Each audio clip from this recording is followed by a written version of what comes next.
So the new Alien Dark Descent gameplay trailer came out, and it's a really slow day over here. So I got nothing better to do than just analyze the trailer. So I hope you'll join me. Okay, let's start at the beginning. I think there's about 20, 25 different details that you can glean from the trailer.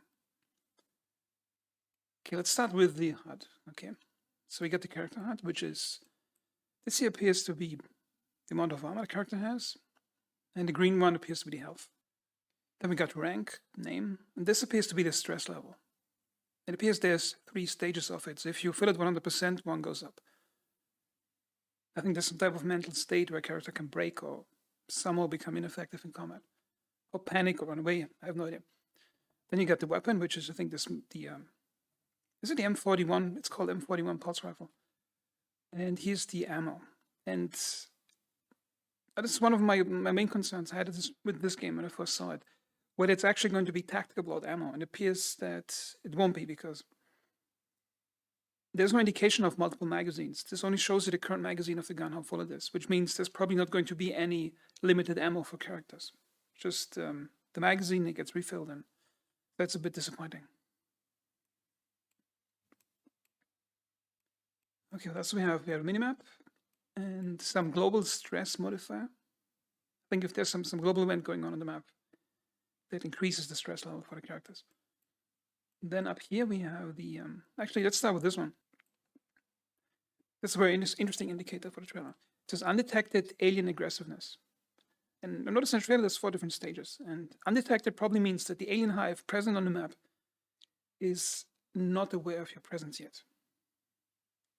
Because if we go forward in the trailer a bit, it still says undetected. Now here it says detected and easy. And I think that is an indicator how I think the volume and the quality of the enemies the hive sends at you. And here's hunted. Now hunted appears to be a state between detected and undetected. You see here the question mark. So it appears to be something that the hive is aware something's wrong, but they can't detect exactly what's wrong. This is undetected in hive activity probably means that you don't even know if the hive is present in this particular map. And there's one more state that's shown off here. Massive onslaught closing in, which I think it's like some tower defense event, or like, well, it's like the onslaught in Left 4 Dead when the AI director basically creates a large horde to come. Okay, let's go back to the beginning. Move on.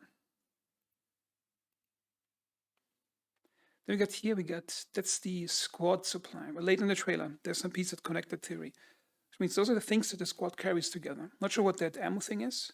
It appears not to be something related to the actual guns you're using, because there's special abilities your characters can use, which require those points, those are command points. It's, I think, similar to Company of Heroes, where you use special abilities, and it costs points. You can see here, shotgun blast, it costs these points.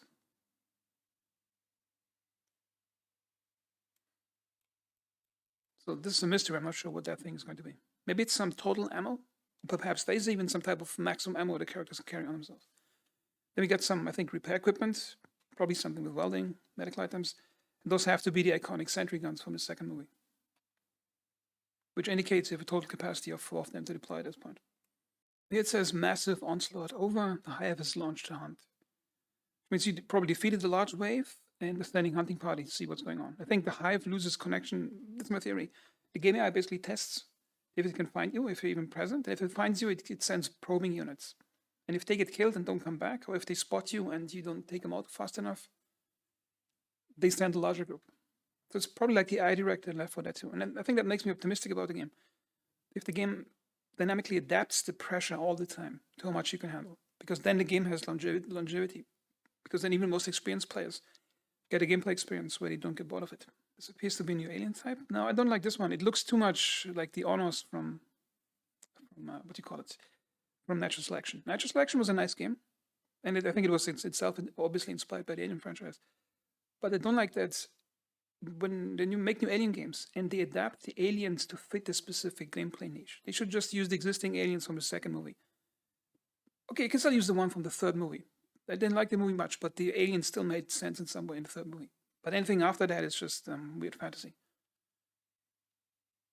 Like the game should build itself around the existing lore, not adapt the alien lore to fit a specific purpose. Because then you get some really weird combinations, like the humanoid alien thingy and in the fourth Alien movie. He says squad can create a shelter. And I found out later in the trailer, another point, I think it's like if your character's moving to a dead end area where there's one door or at least two doors that enter it, then you can weld them shut, which creates, I think, a shelter area, which I think is like some timed safety zone where characters can calm themselves down. And also recreates a scene from the second movie, or several scenes, where the characters basically strategically weld themselves into places. And I like that the game respects and uses the lore from the second movie to create gameplay around it. Yeah, you can use flamethrowers to obviously use it as an area denial weapon. What I do not like about it is that, as it's evident late in the trailer, you don't really have a choice of, I think, equipping a flamethrower early in the game unless you upgrade the characters to it, like in the XCOM games. It should be like the original XCOM games, like from the early 90s, in case you played those, where the game didn't put any restrictions on what you could give each character, whether the rank was high enough or nothing. You could, at the beginning of the game, buy rocket launchers, grenade launchers, rifles, all sorts of equipment. And it wouldn't get attached to the level of a character. It wasn't this gamey RPG experience of leveling up your character to get certain gear. Like, gear was separated from character stats.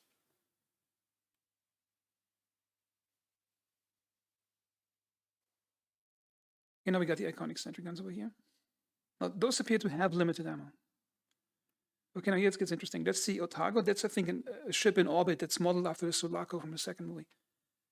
As you can see here, G-Team Kevlar plates, passive xenotech, which means you can use that stuff here, which appears to be some. Usually get that when you shoot the aliens, because at some point in the trailer you can actually see when you kill an alien, sometimes you get that thing highlighted, which is like some kill experience. You collect alien DNA and then you can put it into some type of technology. I think it's a bit too gamey, because probably late in the game you're probably going to end up wearing some really weird looking armor.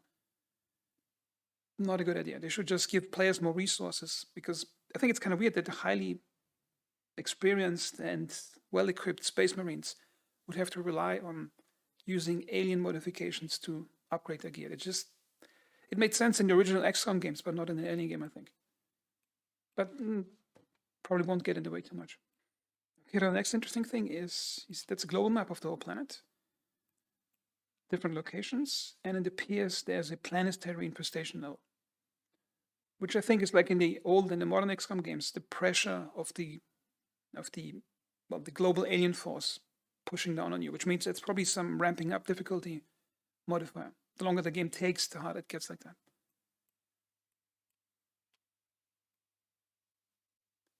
What's interesting here on this screen is that in the trailer they mention in voiceover that maps are persistent.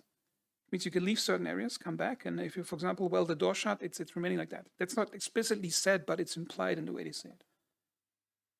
What's also interesting is that there's at least 6 floors on this map, which means it's not just one asymmetric plane. You actually have probably elevator you can switch the floors with, which means each location itself has a certain vertical depth to it, which I think increases the gameplay depth and perhaps the strategic depth of the game. You know, this screen shows up in the trailer. They'll mention that you can unlock deployment zones for a dropship to deliver the APCs. Those appear to be fixed static points where you can drop off stuff, probably ammo and supplies, and perhaps get marines in and out. Also like that, it's referencing some events in the second movie where the dropship comes down to deliver supplies. Now we have an APC. It looks a bit exotic. Doesn't look like the original one in the movie. However, the trailer also shows the original one from the movie. And here we got alien types. Those appear to be Praetorians because they're much larger than the drones over here. And the first 2 alien movies, well, in the first movie you only see the drone. That's the regular standard alien, slightly bigger than a human. And Praetorians are usually those that are protecting the queen. However, I think they just look like upscale drones. I think Praetorians had the second movie, if I remember correctly, had a bit more an ornamented head area. I haven't checked the trailer right now, but it's just worth thinking. And here's a really fun scene. The way the alien drags away the character, it's like an unruly schoolchild getting dragged out. It's obviously getting dragged away to the hive, and if you watch the movie, you probably know what that is for. So you can probably save them before they get dragged away, and perhaps you can even save them after they end up in the hive, which makes it a bit more interesting. I mean, they probably have to have this in the game too. And here humans can also carry characters, which appears to be a fireman carry, as it's called in English. which means if the mission goes completely to hell, at least you can try to limp out of the mission with 1 or 2 guys. And I think I like that deep losses and still trying to continue with deep losses is part of the game. I hope the game is hard enough on the harder difficulty levels to actually pressure you into those situations where you just don't reload, where you just keep trying like that. And here we get the classic critical hit, acid, everybody around. Happens also in the movies. Aliens have acid blood, if you don't know. If you stand too close, you get hit by it. And here again it says, squad can create a shelter, which means, okay, you see again, 1 entry here, 1 entry here. Which means weld, and you got a safe place. Again, the exotic version of the APC. That's the funniest part of the trailer. That's fun in the game, it's probably not funny in real life, but the reference is funny. Anyway, you got killed in action. It says here, gave it all to defend his battle brothers. He tripped over a bush, broke open his skull, and bled to death. And 3 other locations in this trailer, or 2 other locations, it shows the exact same message in different characters, which I think is an in-game joke about. I read somewhere that in the US, some special force, if they die in a super secret mission, then the parents and the family of the person, they get a letter telling them that he died during a training accident. If the mission is too secret to disclose. And I think that's sort of a reference to that. Also, you can see here personality traits and a spelling error. See here, characters probably have some type of personality trait that's always with the character, and some acquired psychological issues from aliens trying to eat you. Here comes the worst part of this trailer. Look at this guy. Oh, check this out. Yeah, that's, I think, the original configuration APC.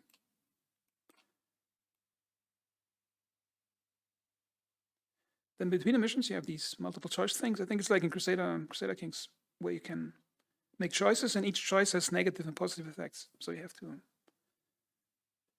decide which one to take. I think it adds some depth to between missions gameplay. Here says personality trait colored.